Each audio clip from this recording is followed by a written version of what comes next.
Сегодня планета вновь оказалась под ударом стихий. Катастрофическое наводнение затопило север Италии, превратив улицы Милана и десятков городов в реки. Тем временем супертайфун Рагаса достиг чудовищной силы 5-й категории и движется к побережью Китая, уже унеся десятки жизней на Филиппинах. А в Бразилии мегаполис Сан-Паулу оказался во власти ураганного ветра и ливней, оставивших без света сотни тысяч людей. Это лишь малая часть драматических событий, потрясших Землю за последние сутки. Подробности в выпуске «Горизонт событий». Приветствую вас, друзья!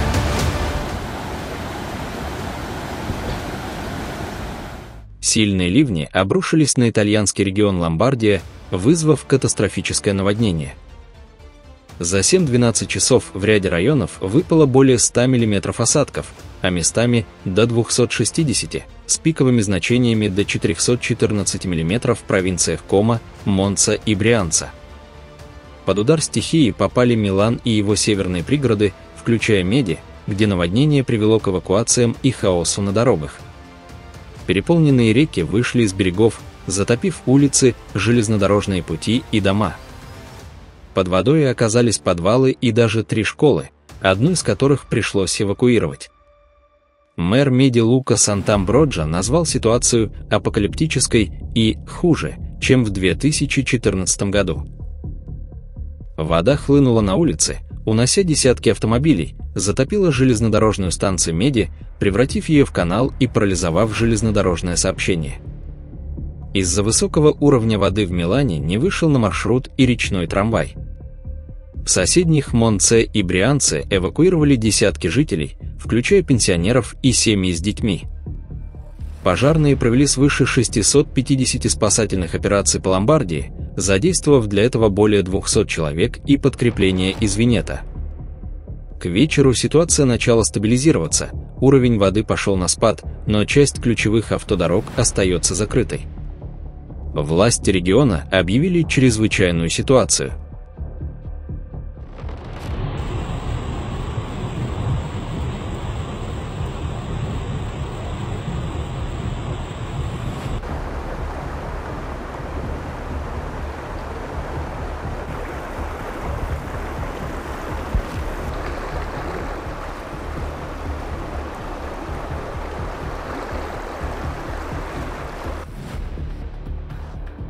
Катастрофические наводнения поразили также итальянскую коммуну Монтекьеро-д'Акви в провинции Алессандрия. Стена воды обрушилась на муниципалитет ночью 22 сентября, достигнув пика к утру. Выпало до 265 мм осадков, река Бормида и ее притоки вышли из берегов, превратив улицы и поля в реки. Под водой оказались дома, гаражи и сельскохозяйственные угодья. В соседнем Спиньо Монферрато наводнение унесло женщину. Она пропала после того, как ее машина была смыта потоком в районе кемпинга. Незамедлительно была начата поисковая операция. Попутно к вечеру из кемпинга спасли еще 15 человек, но женщину так и не нашли. Власти объявили чрезвычайную ситуацию в Монтекьяро, из низин провели эвакуацию нескольких семей. Дороги в сторону Понти и Мираны закрыты из-за оползней. Метеорологи связывают интенсивность ливней с климатическими изменениями. Потепление Средиземноморья усиливает конвекцию, делая дожди в регионе экстремальными. Друзья, если вам интересны такие события, подписывайтесь на канал. Расскажите в комментариях о погоде в вашем регионе.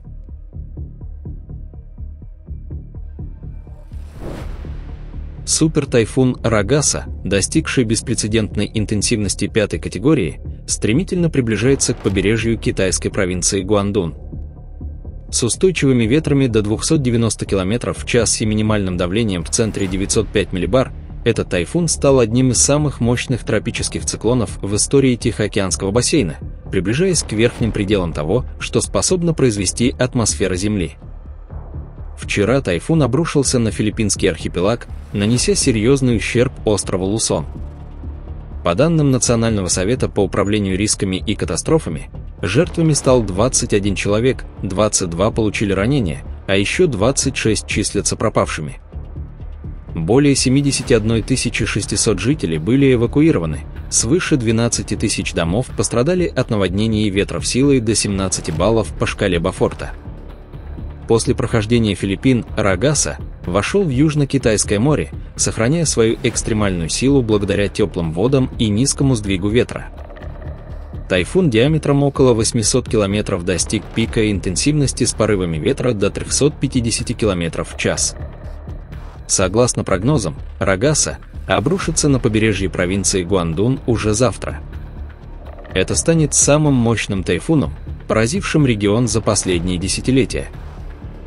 Ожидаются штормовые приливы высотой до 6-9 метров, ливни с осадками до 500 мм в сутки и масштабные оползни.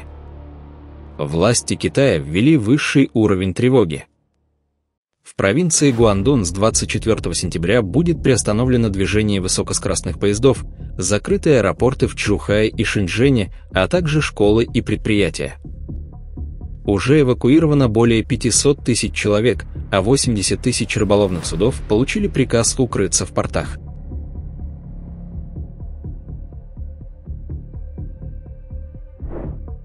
Вчера в 21 час 19 минут по московскому времени наступило осеннее равноденствие, официально ознаменовав начало астрономической осени в северном полушарии и весны в южном. День и ночь в этот день примерно равны по продолжительности, около 12 часов, а Солнце освещает Землю точно со стороны экватора. Накануне дня осеннего равноденствия на Солнце был зафиксирован синхронный выброс двух гигантских протуберанцев.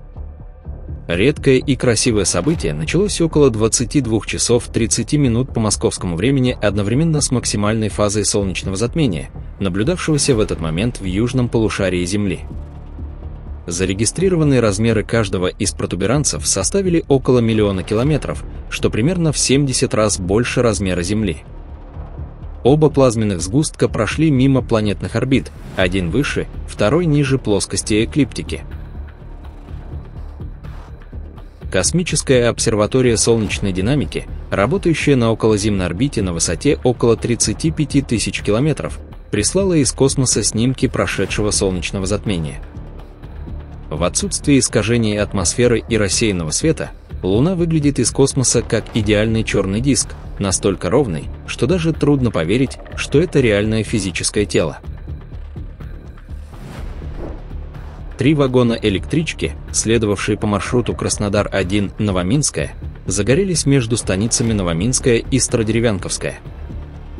Огонь охватил 3 последних вагона прямо во время движения состава, площадь возгорания составила 200 квадратных метров. Пассажиры сумели эвакуироваться самостоятельно. Сообщается, что пострадавших и погибших в результате пожара нет. Пассажиров в итоге доставил на станцию автобус от администрации района. Судя по кадрам от МЧС, вагоны внутри полностью выгорели. Что стало причиной возгорания, выясняют следователи. Мощная гроза обрушилась на мегаполис Сан-Паулу и его пригороды.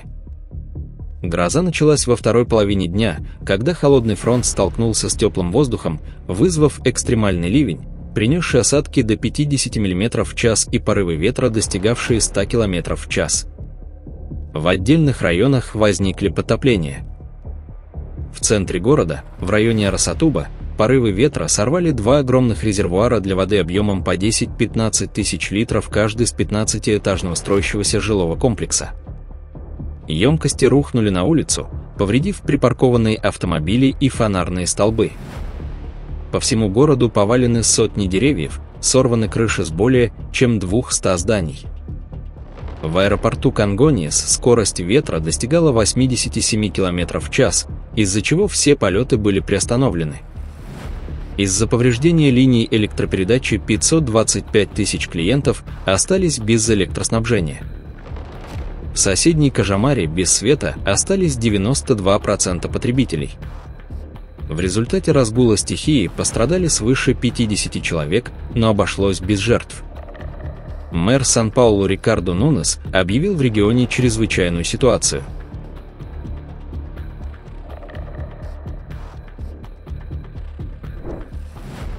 В Вчера над Лигурийским морем у побережья Северной Тосканы сформировался мощный водяной смерч, который после 5-7 минут шествия над водой обрушился на популярный туристический район между городами Виареджо и Форти-дей-Марми. Это редкое, но зрелищное явление вызвало локальное разрушение, повредив шезлонги, несколько кафе, автомобили, виллу и вызвало панику среди отдыхающих. По предварительным данным, жертв нет, 20-30 человек получили легкие царапины от летящих обломков. Местные власти ввели временный запрет на купание и прогулки по пляжу до утра 23 сентября.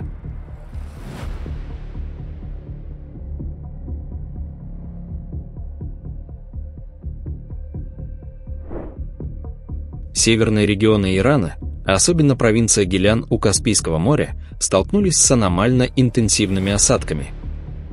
Ливни начались вечером и усилились к утру 22 сентября, превратив улицы прибрежных городов в итальянскую Венецию. Организация метеорологии Ирана выпустила оранжевый уровень предупреждения для Гиляна, Мазандирана и соседних провинций, предупредив о риске внезапного подъема уровня рек, обвалах и оползнях. Это первая значительная осенняя непогода после месяцев засухи в регионе. В Астаре, на границе с Азербайджаном, вода затопила центральные улицы и проникла в дома. Под водой оказались и сельскохозяйственные поля. В результате повреждения опор ЛЭП несколько муниципалитетов остались без электроснабжения. Несмотря на экстремальные ливни, основные городские и сельские трассы в Гиляне проходимы, власти оперативно очистили их от обломков и сошедших оползней. Из низин Красный полумесяц Ирана провел эвакуацию десятков семей. Как сообщают СМИ, жертвы и серьезные разрушения в регионе не зафиксированы. Экологи связывают интенсивность наводнений с разрушением тростниковых болот и вырубкой лесов в Хайранском перевале, что лишило почву возможности удерживать влагу и усиливает поверхностный сток.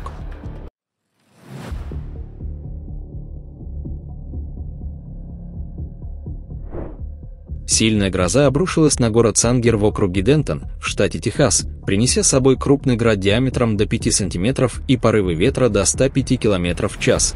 Распределительный центр Уолмарт пострадал сильнее всего. Порывы ветра сорвали крышу, образовав дыру диаметром 13-15 метров.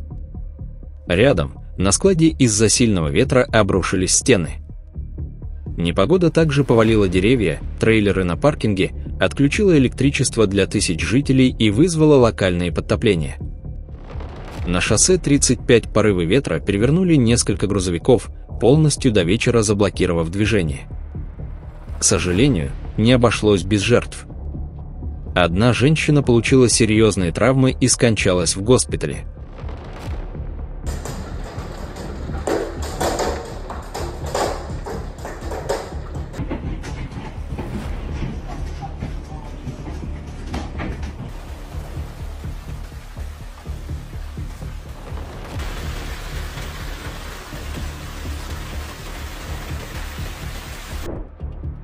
В турецком Гирисуне, на Черном море, после сильного ливня образовался водяной смерч. Явление наблюдали у побережья Эспии и Тереболу, что вызвало кратковременную панику среди местных жителей. Однако, смерч не вышел на сушу и после нескольких минут путешествия над водной гладью рассеялся.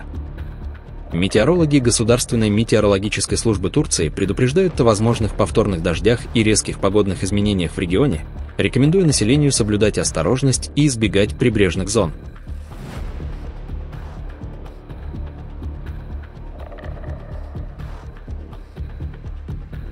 Друзья, на этом наш выпуск подошел к концу. Спасибо, что были с нами. Подписывайтесь, чтобы не пропустить новые события, и до завтра.